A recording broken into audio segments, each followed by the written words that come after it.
সকলকে জানাই শুভ নববর্ষ। সবার নতুন বছর খুব ভালো কাটুক। আর আমরা তো নতুন বছরের দিন সকাল সকাল বেরিয়ে পড়েছি। আর হ্যাঁ, আমাদের এই নাচের ড্রেসে থাকলে সবাই আমাদের দিকেই তাকিয়ে থাকে, মানে অদ্ভুত রিয়াকশন দেয় সবাই। তো ভালোই লাগে, খারাপ খুব একটা লাগে না কিন্তু। পৌঁছে গেলাম আমরা রবীন্দ্র নিলয়ে। আমাদের নববর্ষ উপলক্ষে ওখানেই প্রোগ্রাম ছিল সেদিন। তো সবাই একদম লাস্ট মিনিট টাচ আপটা সেরে নিয়ে একটু ক্যামেরাতে মুখটা দেখিয়ে দিলাম কেমন লাগছে। তো তারপর শুরু হয়ে গেল আমাদের প্রোগ্রাম।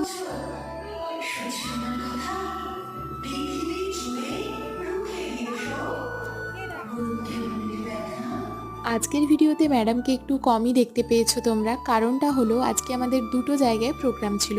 তো ম্যাডাম দুটো জায়গাতেই অ্যাটেন্ড করেছিল, ওই কারণেই আর কি। তারপর দেখা হয়ে গেল পাপার সাথে, মানে পাপার সাথে বিগত 4 মাস পর দেখা।